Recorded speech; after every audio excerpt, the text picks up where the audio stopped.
The bedroom was cloaked in a heavy silence, broken only by the rhythmic ticking of the antique clock on the wall.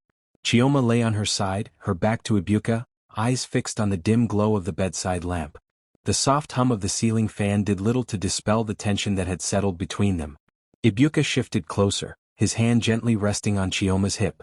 His touch was familiar, yet tonight it felt intrusive. "Chioma," he murmured, his voice low and coaxing, "it's been a while." She closed her eyes, drawing a deep breath before responding. "I'm tired, Ibuka. It's been a long day." He pressed a soft kiss to her shoulder, his lips lingering. "I miss you," he whispered.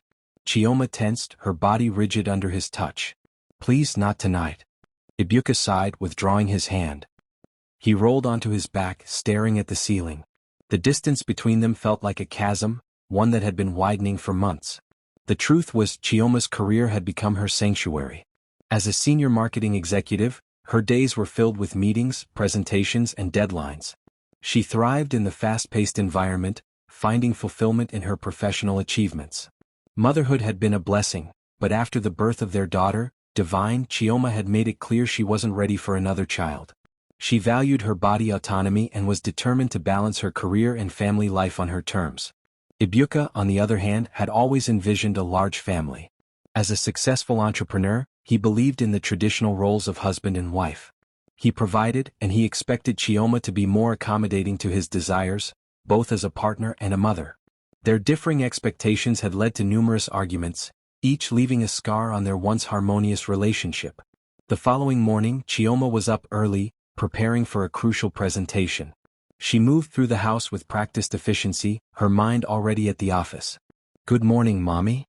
Divine's cheerful voice broke through her thoughts. Chioma turned, a genuine smile lighting up her face. "Good morning, my love." She scooped Divine into her arms, planting a kiss on her forehead. Ibuka entered the kitchen, dressed casually, a cup of coffee in hand. "Morning," he greeted, his tone neutral. "Morning," Chioma replied, setting Divine down. She glanced at the clock. "I have to go. I'll see you both tonight."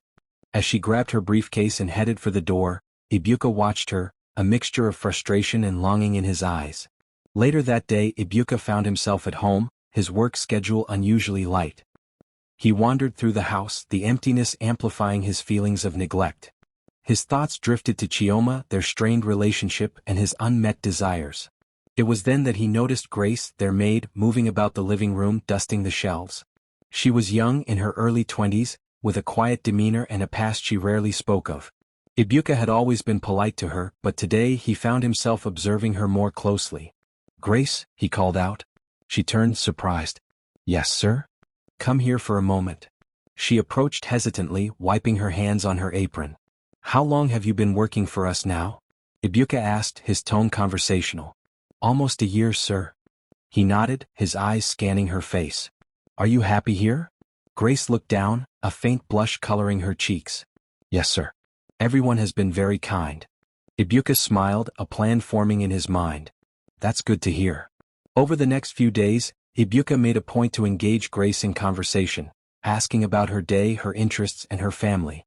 She was initially reserved but gradually opened up, sharing snippets of her life before she came to work for them.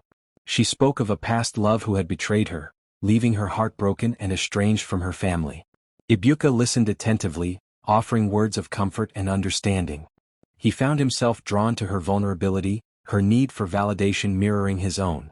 One evening, as Chioma worked late at the office, Ibuka sat in the living room, a glass of whiskey in hand.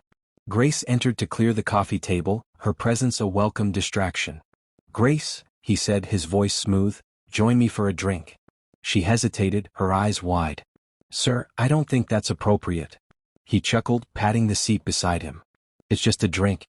I won't bite." Reluctantly, she sat down, accepting the glass he offered.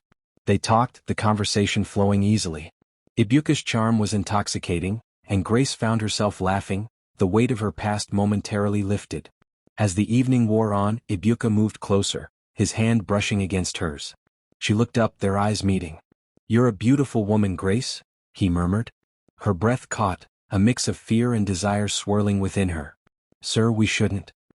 He placed a finger under her chin, tilting her face toward his. "I know you feel it too."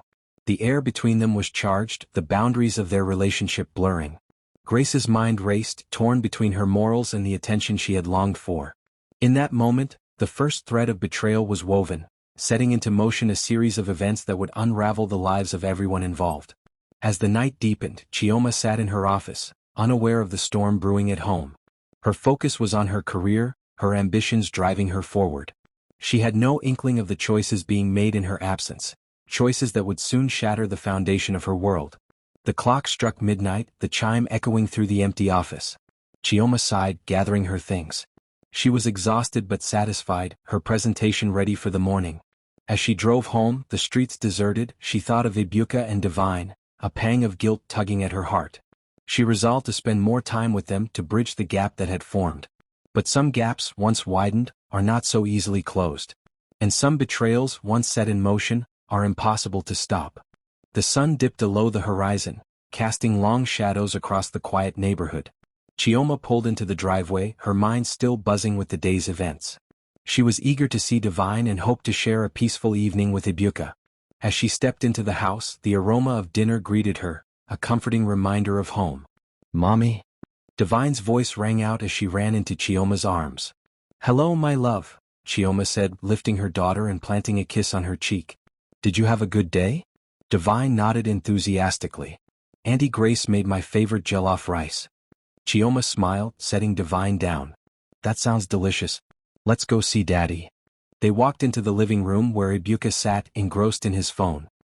He looked up briefly, offering a half-hearted smile. "You're home early," he remarked. Chioma noted the lack of warmth in his voice but chose to ignore it. "I wrapped up my work quickly today. Thought we could have dinner together." Ibuka nodded, returning his attention to his phone. Chioma felt a pang of disappointment but pushed it aside. "Grace," Chioma called out, "is dinner ready?" Grace appeared from the kitchen, wiping her hands on a towel. "Yes, ma'am. Everything is set." "Thank you," Chioma said, leading Divine to the dining table. As they sat down, Chioma noticed Grace lingering nearby. "Grace, please join us for dinner." Grace's eyes widened in surprise. "Oh no, ma'am. I couldn't." "Please," Chioma insisted.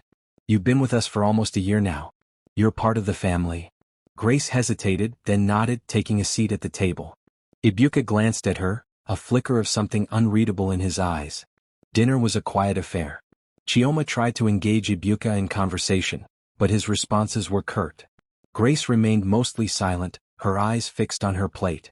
Divine, oblivious to the tension, chattered about her day. After dinner, Chioma helped Divine with her bedtime routine. As she tucked her daughter in, Divine looked up at her. "Mommy, why is Daddy so quiet lately?" Chioma's heart ached at the question. "Daddy's just tired, sweetheart. He works very hard." Divine seemed satisfied with the answer and soon drifted off to sleep. Chioma lingered for a moment, watching her daughter's peaceful face, before heading to the bedroom. Ibuka was already in bed, scrolling through his phone. Chioma changed into her nightwear and slid under the covers beside him. "Ibuka," she began softly, "is everything okay?" He didn't look up. "I'm fine." She reached out, placing a hand on his arm. "You seem distant lately. If something's bothering you, we can talk about it." Ibuka sighed, setting his phone aside. "It's nothing, Chioma. Just work stress." Chioma wanted to press further but sensed it would only lead to an argument. She withdrew her hand, turning off the bedside lamp. "Good night," she whispered. "Good night," he replied, his tone flat. As Chioma lay in the darkness, her mind raced. She couldn't shake the feeling that something was amiss. Ibuka's behavior had changed and she couldn't pinpoint why. She resolved to find a way to bridge the growing gap between them. The following days followed a similar pattern. Chioma immersed herself in work, while Ibuka became more withdrawn. Grace continued her duties diligently, though Chioma noticed she seemed more reserved than usual. One evening, Chioma decided to surprise Ibuka by coming home early. She hoped to rekindle the warmth that had once defined their relationship. As she entered the house, she heard voices coming from the living room. Curious, she approached quietly. Peering around the corner, she saw Ibuka and Grace sitting close together on the couch. Ibuka was speaking in a low voice and Grace looked down, her hands clasped tightly in her lap. Chioma's heart pounded in her chest. She couldn't hear their conversation, but the intimacy of their posture was undeniable. She stepped back, her mind racing. Doubt and suspicion clouded her thoughts. She retreated to the kitchen, taking deep breaths to calm herself.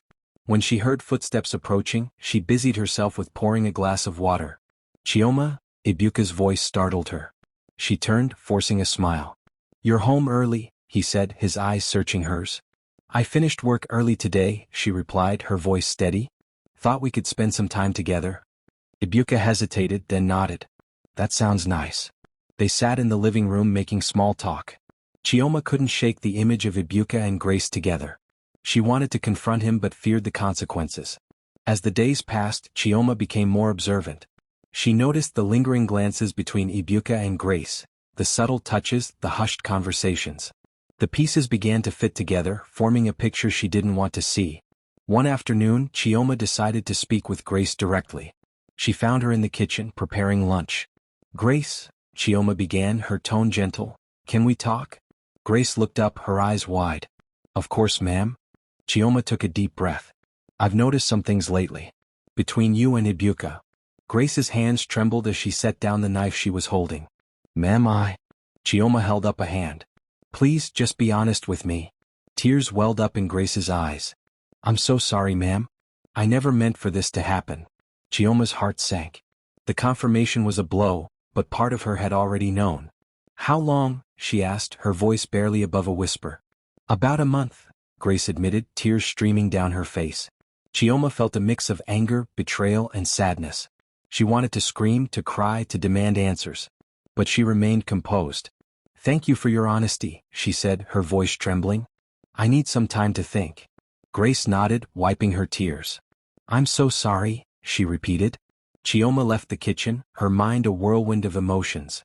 She needed to confront Ibuka, to understand why he had betrayed her trust. But she also needed to protect Divine from the fallout. That evening, after putting Divine to bed, Chioma sat in the living room, waiting for Ibuka to come home. When he walked in, he looked surprised to see her awake. "Chioma," he said, setting down his briefcase. "Is everything okay?" She stood, facing him. "We need to talk." Ibuka's expression shifted, a flicker of guilt crossing his face. "About what?" "About you and Grace," she said, her voice firm. Ibuka's eyes widened. "Chioma, Don't lie to me," she interrupted. "I spoke with her. I know everything." He sighed, running a hand through his hair. "I'm sorry." "Sorry?" Chioma's voice rose. "You betrayed me, Ibuka. You betrayed our family." "I didn't mean for it to happen," he said, his voice pleading. "It just did." Chioma felt tears prick her eyes, but she refused to let them fall. "You had a choice. And you chose to hurt me." Ibuka stepped closer, reaching for her hand. "Please, Chioma.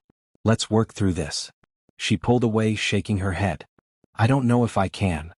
The room fell silent, the weight of their broken trust hanging heavily between them. Chioma knew their lives would never be the same. The path ahead was uncertain, but one thing was clear. The shadows that had lurked unseen had now come to light, and there was no turning back. The morning after Grace left, the house felt empty. The quiet was strange, no clatter of plates, no soft humming from the kitchen, no sound of her sweeping before sunrise. Chioma sat at the dining table staring at her untouched tea. Divine played with her dolls nearby, talking to them as if nothing had changed. But Chioma's mind was far away. Ibuka came out of the bedroom, dressed sharply for work. He barely looked at her. "So you're just going to sit there all morning?" he said. Chioma looked up slowly. "There's nothing to say." He chuckled under his breath. "You're really acting like a saint. If you had given me peace in this house, I wouldn't have looked elsewhere." The words hit her like a slap. "You're blaming me?"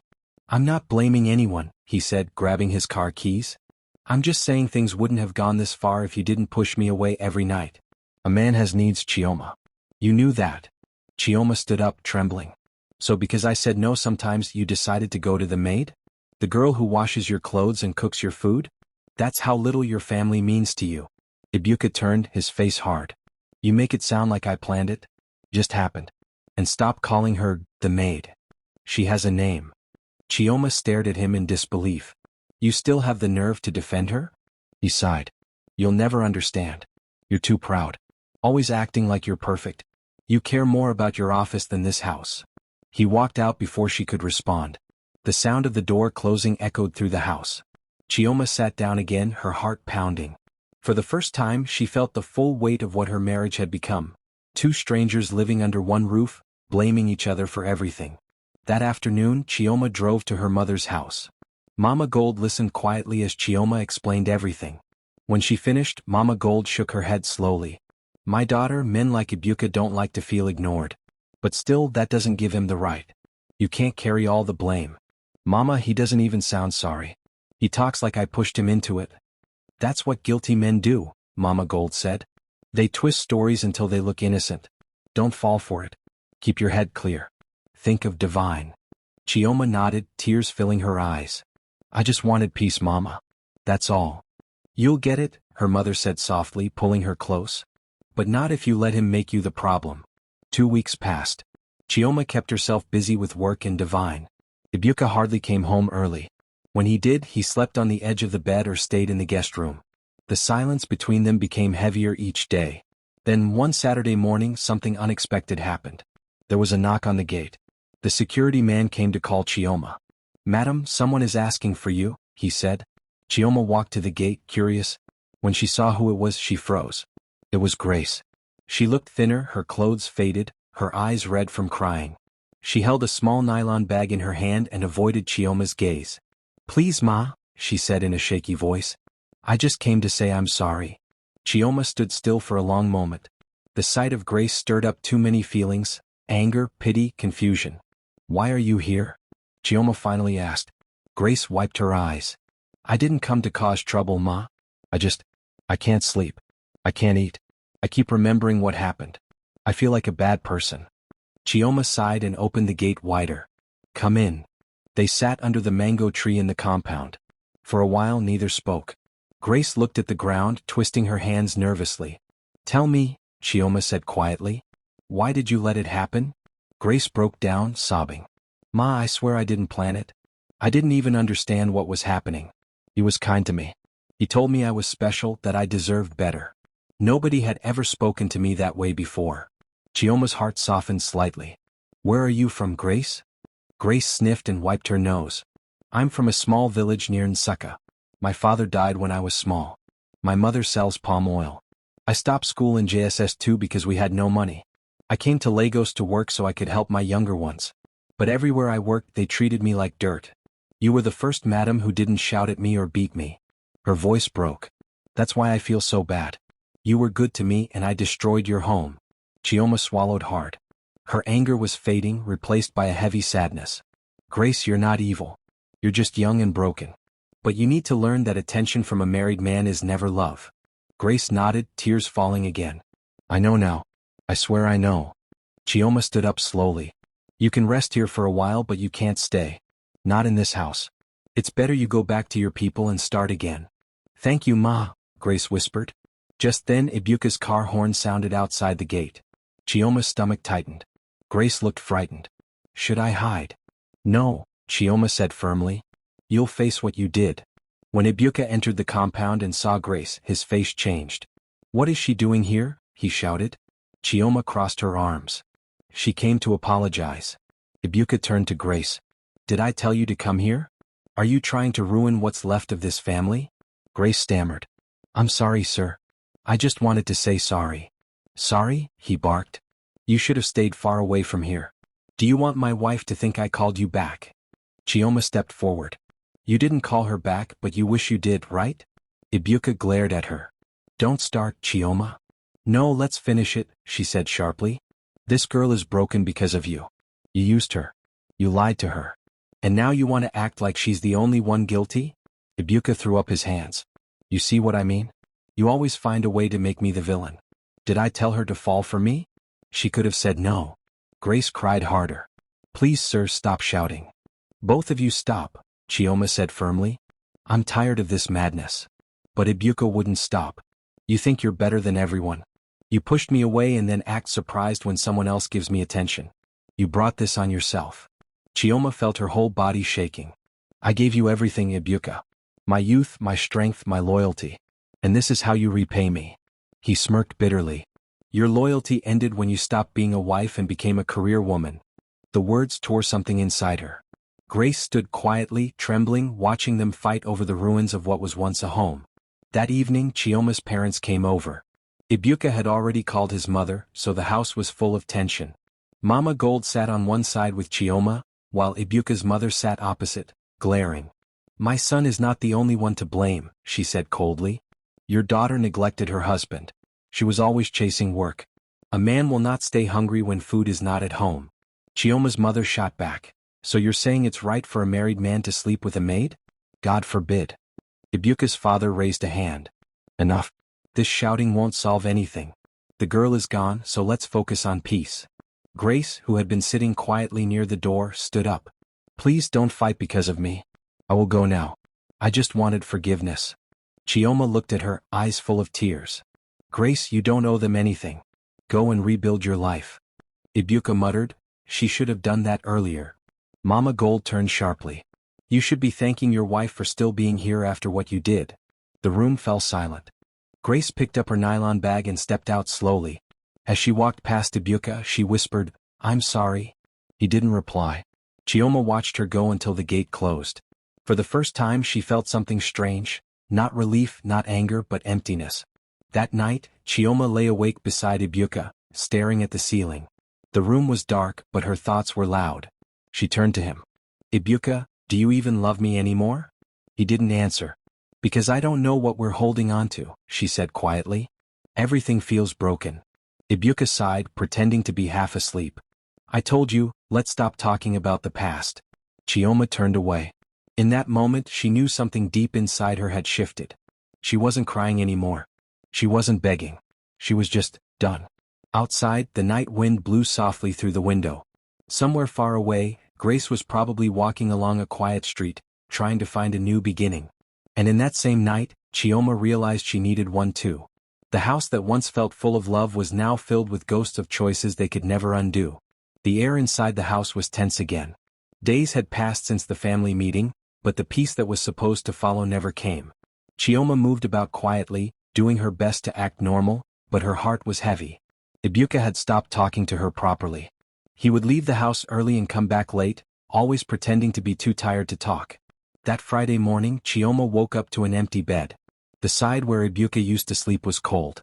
She sat up, staring at the space, her chest tight with worry and anger. "He didn't even say goodbye," she muttered, rubbing her temples. From the kitchen, the sound of running water echoed. Grace's voice followed, soft, singing under her breath. Chioma froze for a moment. That voice. That same calm tone that used to fill the house before everything fell apart. Grace was back. It had been weeks since she left. Chioma hadn't called her. She hadn't planned to. But she also hadn't fired her officially. Maybe Grace came back on her own. Maybe someone, Ibuka, had called her behind her back. She walked slowly toward the kitchen door.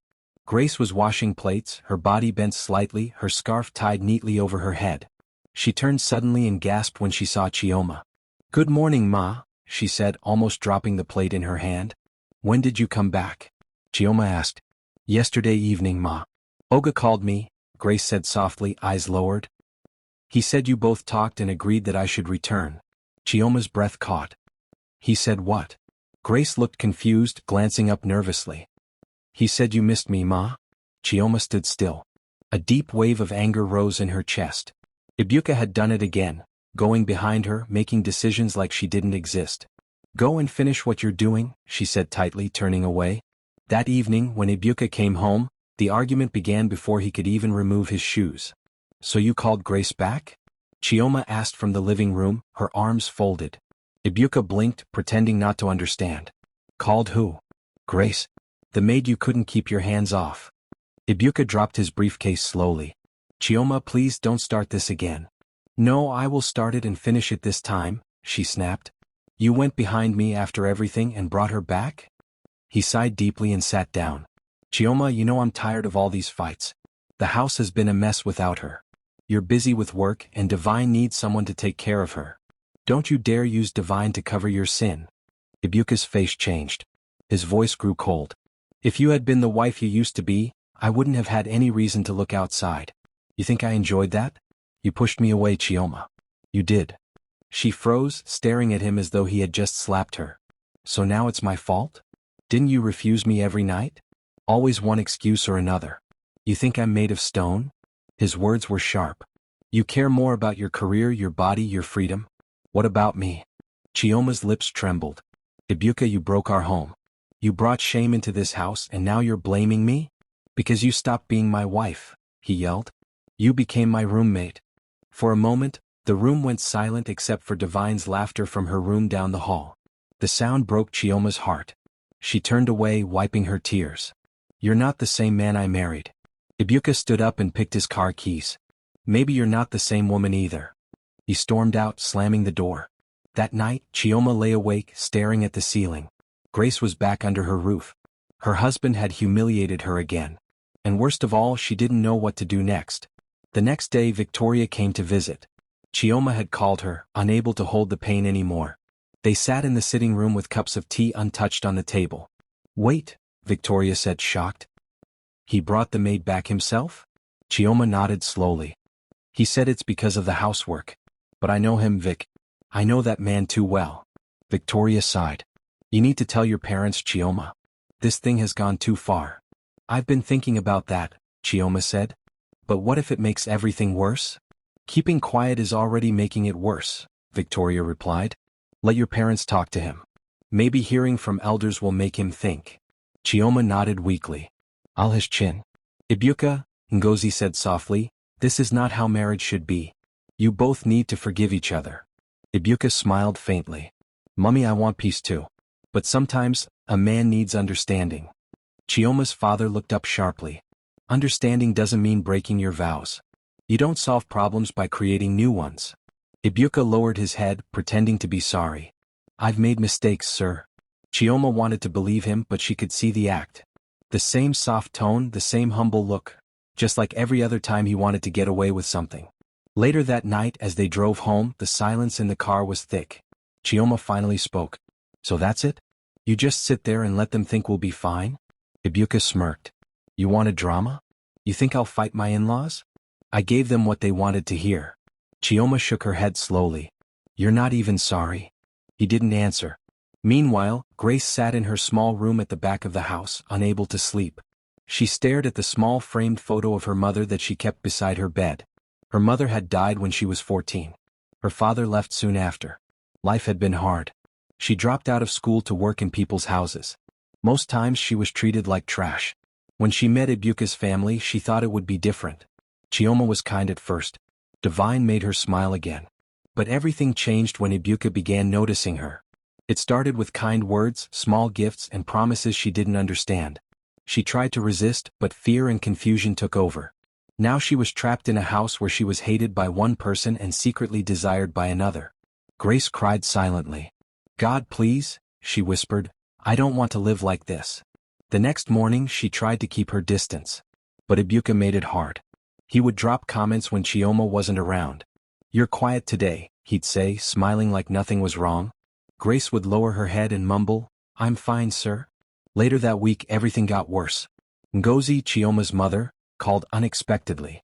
Chioma, I'm coming this weekend, she said on the phone. Your father and I want to stay for a few days. We need to talk to both of you. When she arrived, tension filled the air again. Grace tried to avoid her, but Ngozi noticed her right away. Isn't that the maid? She asked. Chioma's lips tightened. Yes, Mummy. Ngozi frowned. I thought you said she left. She came back. Ibuka brought her, Chioma replied bitterly. That evening, while everyone was at dinner, Ngozi turned to Ibuka. My son, I have to say this. It's not right for you to bring another woman into this house without your wife's consent. Ibuka laughed softly. Mummy, it's not like that. She's just a maid. Chioma's father cut in, his voice firm. Then respect your wife enough to tell her before making decisions. Ibuka's smile faded. He dropped his spoon and leaned back. Maybe if my wife respected me enough, I wouldn't have to make decisions alone. The room went silent. Ngozi's eyes widened. What do you mean by that? Ibuka stood up. Ask your daughter. He stormed out of the dining room, leaving everyone stunned. Chioma covered her face, tears falling. Mummy, he's blaming me for everything. Ngozi held her hand. My daughter, don't let him destroy you. If he won't change, you must protect yourself. Outside, Ibuka stood by his car, breathing hard. His phone buzzed. It was Grace. Sir, should I lock the gate? She asked softly. Don't worry, he said, staring into the darkness. I'll be back later. But deep down, he wasn't thinking of gates or family anymore. He was thinking of revenge, of control, of how to twist the story again until everyone saw him as the victim. That night, as Chioma tried to sleep, she could hear voices outside, Grace and Ibuka's. They were talking near the car. She couldn't hear the words, only the tone, low, tense, almost secretive. Her heart raced. She sat up and pulled the curtain slightly. Their shadows moved close together under the porch light. A tear slipped down her cheek. She didn't need to hear the words. She already knew what was happening again. And this time she told herself she wouldn't stay silent. The morning came too early. The air in the house was still heavy from the night before. Chioma woke up with swollen eyes and a pounding head. She didn't sleep much. Every time she closed her eyes, she kept seeing the shadows of Ibuka and Grace outside, whispering under the porch light. She stood by the window, watching the faint orange glow of dawn spread through the compound. Her heart thumped. Something in her had snapped. She wasn't going to keep quiet this time. She walked to the kitchen, her bare feet dragging slightly on the tiled floor. Grace was already there, cooking breakfast, acting like nothing had happened. The smell of fried eggs filled the room. "Good morning, Ma," Grace said softly without looking up. Chioma's voice was calm but cold. "Grace, where was my husband last night?" Grace froze. The spatula slipped from her hand and fell into the pan. "Ma." "I said, where was my husband?" Chioma repeated, her eyes steady. Grace swallowed hard. He went out, Ma. I don't know where." "Really?" Chioma said, stepping closer. "Because I saw both of you talking outside last night." Grace's face turned pale. "No, Ma, it's not what you think. He just told me to make sure the gate was locked." Chioma took a deep breath and smiled faintly, a sad, broken smile. "You're a bad liar, Grace." Before Grace could speak again, Divine ran into the kitchen. "Mummy? Grandma said she's leaving soon." Chioma bent down and hugged her tightly. "Okay, my love. Go help Grandma pack her bag." As Divine left, Chioma stood up and faced Grace again. "When she goes, you'll pack your things too. I can't keep you here anymore." Grace nodded slowly, tears already forming in her eyes. "Yes, Ma." But deep down, Chioma knew this wasn't just about Grace. The real problem was Ibuka, the man who had turned her heart into a battlefield. By afternoon, Ngozi and Chioma's father had packed their bags. Ngozi hugged her daughter tightly. "You've done your best, my child. But marriage is not a one-sided effort. If he doesn't respect you, then you must respect yourself." Chioma nodded, trying not to cry. "Thank you, Mummy." Ngozi turned to Ibuka, who was standing by the car pretending to be busy with his phone. "My son, I don't know what has come over you, but fear God. A good man doesn't destroy his own home." Ibuka forced a smile. "Yes, Ma." As her parents' car disappeared down the street, Chioma felt a cold emptiness inside her. The house felt too big, too quiet, too full of secrets. That evening, Ibuka walked into the living room. "So you've succeeded," he said bitterly. Chioma looked up from the sofa. "Succeeded in what?" "In turning my parents-in-law against me. They now see me as a monster." "They don't need me to tell them who you are, Ibuka. Your actions speak for you." Ibuka's jaw tightened. "You've become impossible, Chioma. Always judging, always acting like you're perfect." "I'm not perfect," she said calmly. "But at least I don't betray the people who trust me." He laughed, but it wasn't out of joy, it was sharp and cruel. "You think you're better than me? You've refused me as a wife for months. What did you expect me to do? You locked me out of your heart." Chioma shook her head. "You keep saying that as if it gives you the right to destroy everything we built." Ibuka stepped closer, his voice rising. "You don't understand, Chioma. You made me feel unwanted in my own home. Then you should have talked to me, not touched the maid." The words hit him hard. His face darkened. "Don't raise your voice at me." "I'll raise my voice if I have to." Chioma shouted. "You've broken me, Ibuka. You've humiliated me in front of my child, my parents, my friends." For a moment, neither of them spoke. The only sound was the faint ticking of the wall clock. Then Ibuka turned away and stormed into the room, slamming the door. Chioma sat back on the sofa, her body trembling. She wanted to scream, to cry, to run away, but she stayed still, staring into space. She had loved that man with everything in her. Now she didn't even recognize him anymore. Meanwhile, in her small room, Grace was packing her things. Her hands shook as she folded her clothes. She had nowhere to go, but she knew she couldn't stay. Her phone buzzed. It was Ibuka. She hesitated before answering. "Sir?" "Where are you?" he asked coldly. "In my room, sir. I'm packing." "Who told you to pack?" "Madam said I should go, sir." Ibuka sighed. Don't go yet. I'll handle it. Grace's eyes filled with tears. Please, sir, don't fight again. I can't stay here if it will cause more trouble. Just wait, he said and ended the call. Minutes later he came into her room without knocking. Grace jumped up, clutching her bag. Sir. Put the bag down, he said quietly. You're not going anywhere yet. Sir, please, I don't want any more problems. Ibuka's face softened for a moment. Grace, listen to me. I didn't plan for things to go this way. But I can't just let you go like that. I'll find you another place to stay, all right? Grace nodded slowly, her heart pounding. Thank you, sir. Don't thank me yet, he said, walking out. Grace sank back onto the bed, breathing hard. She didn't know what to believe anymore. That night, while everyone was asleep, Chioma's phone rang. It was Victoria. Chioma, are you awake? Yes. What's wrong? Victoria's voice was serious. I just heard something from my cousin. She saw Ibuka earlier this evening near Ebeano Plaza, with Grace. Chioma froze. What did you say? I'm not joking. They were together. He even bought her food. My cousin said they looked close. Chioma's throat went dry. Thank you, Victoria, she whispered and ended the call. She sat on the edge of her bed, shaking. So this was it. He wasn't even hiding it anymore. By morning she was done pretending. She dressed up neatly, her face calm but her eyes sharp. When Ibuka came into the sitting room she was waiting.